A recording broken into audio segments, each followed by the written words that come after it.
This free step-by-step video comes to you directly from Haynes, creators of the world's best repair manuals.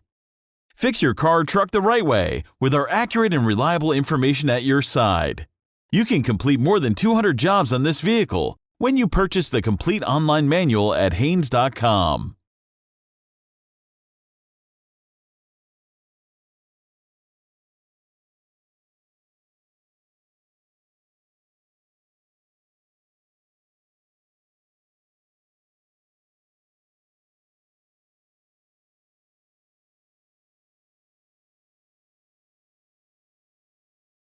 Pull the hood release latch located under the steering wheel. Release the hood safety latch and raise the hood. Detach the cable from the negative terminal of the battery. With the engine cold, drain the cooling system. It will be necessary to remove the fan and shroud assembly. Remove the spare tire crank rod from the retaining clips located above the radiator. Remove the screws and remove the plastic air deflector from above the radiator.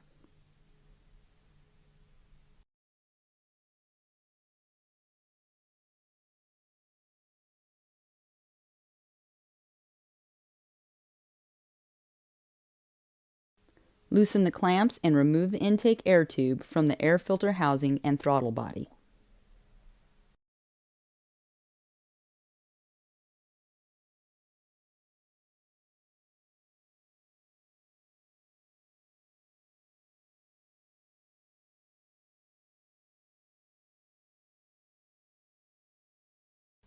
Remove the upper radiator hose.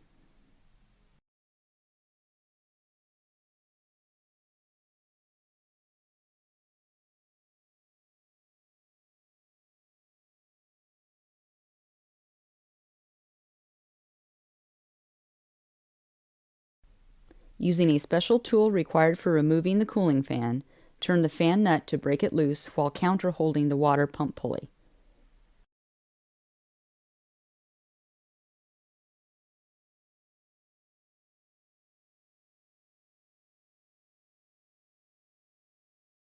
Spin the fan off of the pulley, then lift it out through the gap between the fan shroud and the radiator, being careful not to damage the radiator or other related components while doing so. If the fan alone cannot be lifted out easily, rest the fan at the bottom of the fan shroud and wait until the shroud is unbolted, then lift the fan and shroud out together as an assembly. Remove the fan shroud carefully, maneuvering the side mounting tabs around the various fluid lines and other components. It may be easier to remove the coolant expansion tank prior to removing the cooling fan. Using a screwdriver to counter-hold the water pump pulley, loosen, but don't remove, the water pump pulley bolts. Before removing the auxiliary drive belt, note how it is routed among the various accessory pulleys. To replace the belt, rotate the tensioner to relieve the tension on the belt. Some models have a square hole in the tensioner arm that will accept a half-inch drive breaker bar. On other models, place a wrench on the tensioner pulley belt. Remove the belt from the auxiliary components, then carefully release the tensioner to its stopping point. Remove the water pump pulley.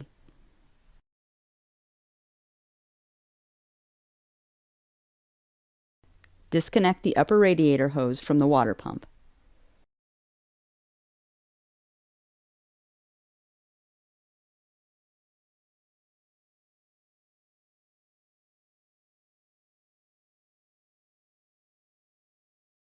Remove the bolt and attach the heater water outlet tube from the top of the pump.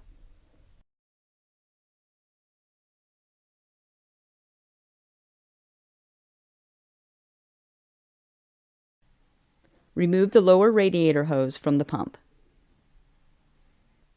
If necessary, remove the fasteners from the power steering and air conditioning bracket, then move the bracket aside and secure it out of the way with a length of wire.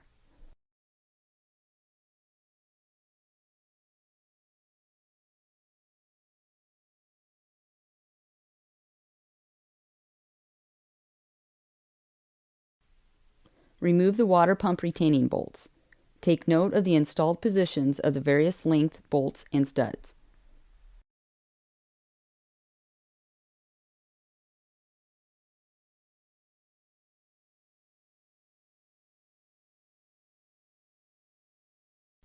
Remove the water pump. If the water pump sticks, dislodge it with a soft face hammer.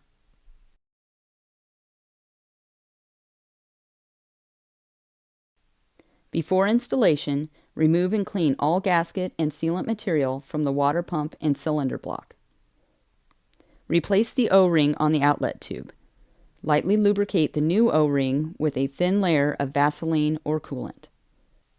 Coat both sides of the new water pump gasket with a thin film of RTV sealant and install it onto the pump.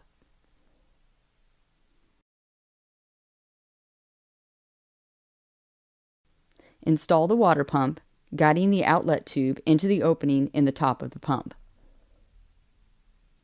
Install the pump mounting nuts and bolts to their noted locations and tighten them in a crisscross pattern to the specified torque settings.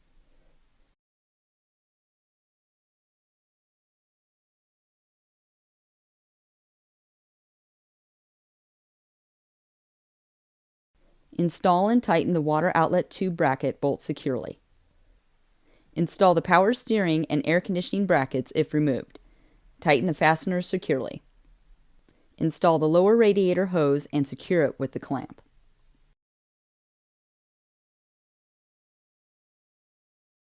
Install the water pump pulley and screw in the bolts. Delay final tightening of the bolts until the drive belt is installed. Route the drive belt loosely over the various pulleys. Rotate the tensioner again to allow the belt to be installed, then release the belt tensioner. Make sure the belt fits properly into the pulley grooves. It must be completely engaged. Tighten the water pump pulley bolts to the specified torque setting.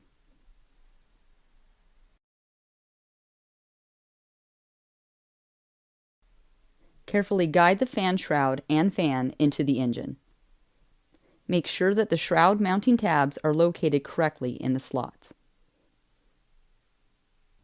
Screw the fan onto the water pump pulley. Using the special tools, tighten the fan nut to the specified torque setting while counter-holding the water pump pulley.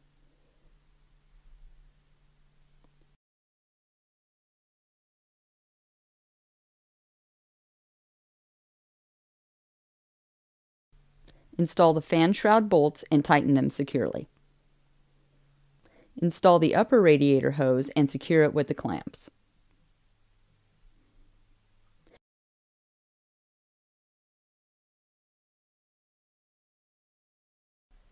Install the plastic cover above the radiator. Secure the retaining clips and tighten the screws securely.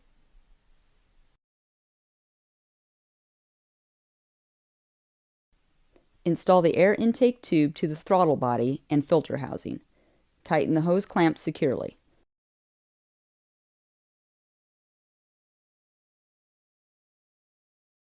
Also install any other intake components if removed. Install and secure the spare tire crank rod to the clips above the radiator. Reconnect the negative battery cable.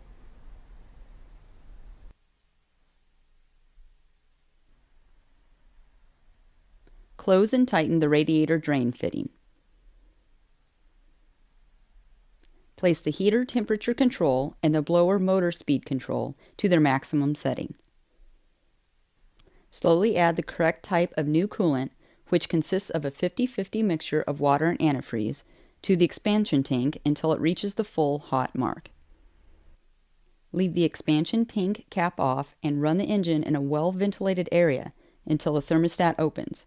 Coolant will begin flowing through the radiator and the upper radiator hose will become hot. Turn the engine off and let it cool completely.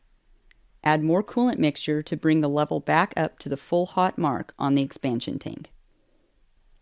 Squeeze the upper radiator hose to expel air, then add more coolant mixture if necessary. Install the expansion tank cap. Start the engine, allow it to reach the normal operating temperature, and check for leaks. Check the level frequently during the first few weeks of operation to ensure there are no leaks and that the level in the system is stable.